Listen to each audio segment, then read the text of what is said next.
చంద్రగిరి నియోజకవర్గం తిరుమల నగర్ పంచాయతీ పరిధిలోని 195/2, 195/4 survey నంబర్లోని survey academy భూములు ఆక్రమణకు గురవుతున్నాయని తాము ఫిర్యాదు చేసినా నిలువరించడంలో అధికారులు విఫలమయ్యారని సిపిఎం నేతలు ఆరోపించారు.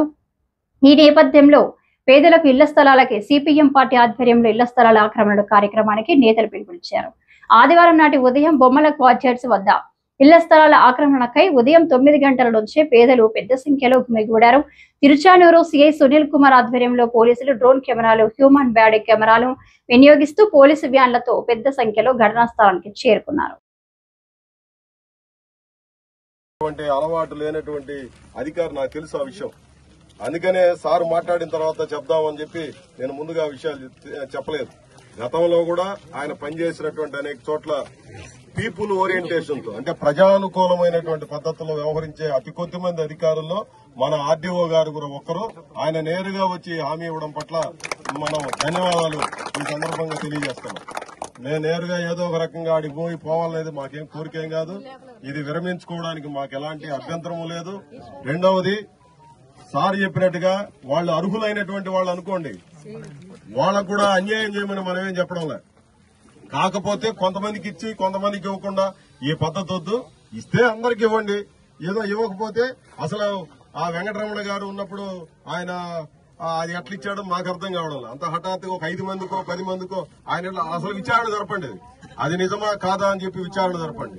నిజమది జెన్యూన్ అంటే ఇంత హఠాత్తుగా రాత్రికి రాత్రి కట్టాల్సిన అవసరం ఉంది. అధికారులు ఆపుంటే ఎందుకై ఆపుతారు, మా దగ్గర పట్టా ఉంది, మీరు ఆపేది ఎందుకు అని చెప్పి అధికారులతో ఘర్షణ పడాల్సిన వాళ్ళు అట్లా చేయకుండా రాత్రికి రాత్రి కట్టేశారంటే దాని అర్థమైంది.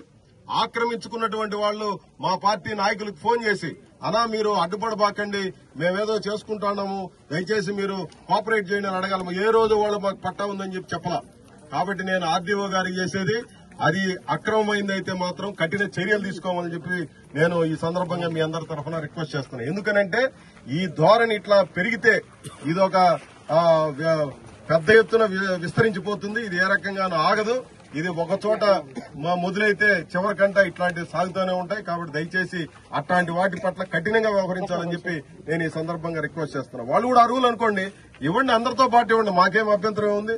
మాకేమన్నా కోపం, వాళ్ళు ఎవరో కూడా తెలియదు, వాళ్ళ పేర్లు తెలియదు, వాళ్ళు ఎవరు కట్టుకున్నారో మాకు తెలియదు. మాకు ఎలాంటి వ్యతిరేకతలు లేవు. చాలా మంది సార్తో కూడా చెప్పారు, వాళ్ళు రెచ్చగొడితే వీళ్ళు అని చెప్పి ఈరోజు ఇవ్వకుండా కాలయాపన చేస్తున్నారు అనే విషయం పైన మురళి గారు మీకు పిలిపించిన నేపథ్యంలో మీరందరూ ఇక్కడికి రావడం జరిగింది. అదేవిధంగా ఇక్కడ ఏవైతే మీరు అక్రమ నిర్మాణాలు అంటున్నారో ఆ అక్రమ నిర్మాణాల గురించి కూడా కలెక్టర్ గారికి వీళ్ళు తెలియజేయడం జరిగింది. తెలియజేసిన తర్వాత కలెక్టర్ గారు నాకు కాల్ చేయడం జరిగింది. నేను కూడా తహసీల్దార్కి చెప్తే ఇమ్మీడియట్ గా స్టాప్ చేయిస్తామని చెప్పారు. అయితే ఆ సందర్భంలో స్టాప్ చేసే సందర్భంలో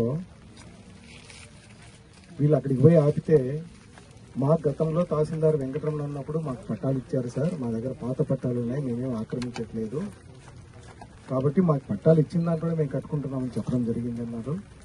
అయితే దానిపైన ఒకసారి వాళ్ళని పట్టాలు తీసుకొని కలవమని చెప్పాము. అదేవిధంగా మన దగ్గర హౌస్ సైట్ రిజిస్టర్లో కూడా ఒకసారి వెరిఫై చేయండి, ఇచ్చినవి జినైనా లేకపోతే వీళ్ళు ఊరికే ఫేక్ గా చెప్పి ఆక్రమించే ప్రయత్నం చేస్తున్నారా అని చెప్పడం జరిగింది.